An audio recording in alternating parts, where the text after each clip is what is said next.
Traveling through space and time, through the depths of space and the loops of the years to reach my goal. The Milky Way, Earth, there it is.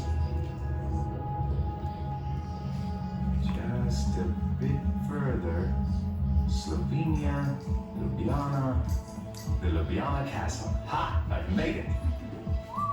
What a city, what a castle! These walls go back a long way, as far as the 15th century. But it's only since 1905 that the castle has belonged to the city of Ljubljana. It was purchased on behalf of the city by the mayor at the time, Ivan Hribar. Are you interested in what the path that led you to the castle courtyard today is paved with? Come on, let's take a stroll through history.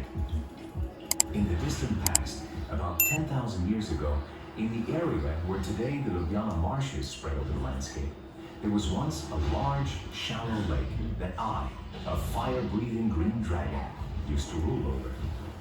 Legend has it that I was overcome by the Greek hero Jason, who, with his Argonauts, was fleeing from his pursuers. Others claim that the dragon was defeated by St. George, but perhaps I only hid from them cunningly. Otherwise, how could I have later settled on the Ljubljana hill, where I still live today? People also made their homes beside the lake. Archaeologists have found an ancient wooden wheel and the axle on which the wheel was fixed. The wheel was made from ash in the wedges and axle from oak. It is the oldest preserved wheel and axle ever to be found in the world, having been built around 5,300 years ago. The Hun destroyed Imola and drove the Romans out. Only in the 9th century was the area under the castle hill settled by our direct ancestors, the Slavs. The city that grew under their hands was called Ljubljana. The earliest record of this name dates from as far back as 1146. Another important paper has been found that was written only slightly before this, a document from the 12th century in which the first mention is made of Castrum Laibach, our Ljubljana Castle.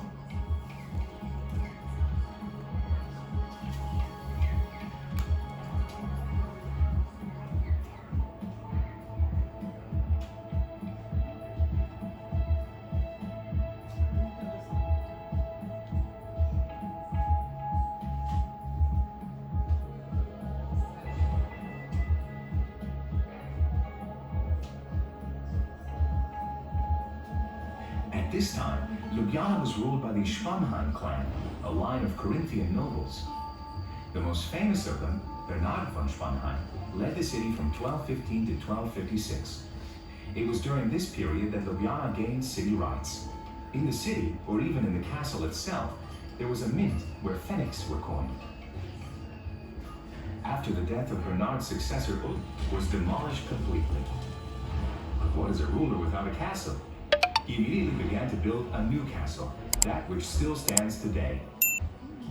He designed it as a typical modern fortress, with strong walls, a wide defensive moat, and a handsome chapel.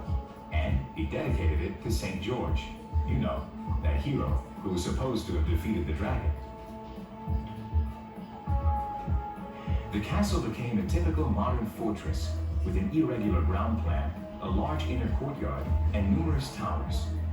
The fortress was adapted to new weaponry.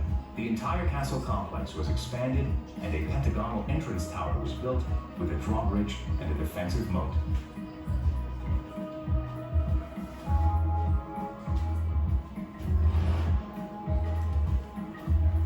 In 1511, it became clear just how well Frederick III had rebuilt the castle when Carniola was shaken by a fierce earthquake that destroyed everything in its path. But the Ljubljana castle was so solid that almost every stone remained in its place. The castle walls could not even be breached by the rebels, who marched on the castle's ruler several times, always without success. As well as being a military fortress, The castle was also the seat of the provincial governor, whose image we know primarily from Valvasor's portrait. In the 17th century, the role of the castle gradually dwindled, and for some time, no one really knew what would become of it.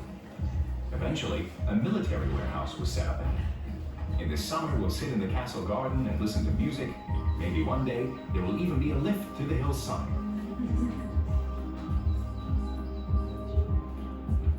Hribar's idea also appealed to architect Jože Plečnik, who in 1932 made a plan for the renovation of the castle. He wanted to organize it as a cultural center, which he named the Slovene Acropolis. However, between 1939 and 1940, the only of his plans to be realized were the pergola by the castle and the rearrangement of the fortifications into a promenade known as Schanze.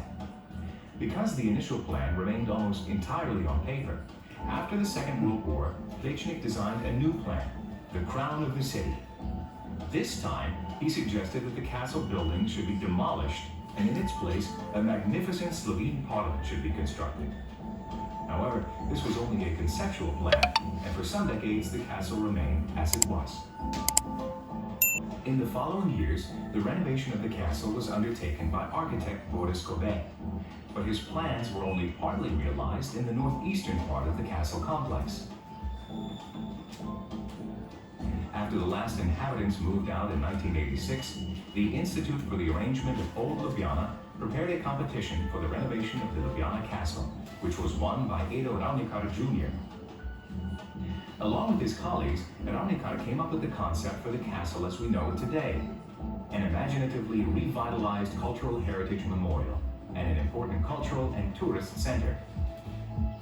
And although it goes completely unnoticed, below the level of the castle courtyard, there is also a service block that serves all of the internal auxiliary programs supporting and enabling all of the present and future activities at the castle. And so we're back to the Ljubljana Castle as we know it today, a cultural and tourist center where we find a tower with an excellent view, a restaurant, a children's theater, concerts, a permanent exhibition of Slovene history, a virtual castle, protocol events, a wonderful tree-lined avenue, film projections under the stars, and many other things.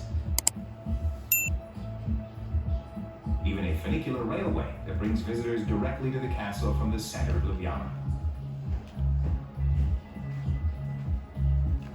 Can you imagine a more beautiful symbol of Ljubljana?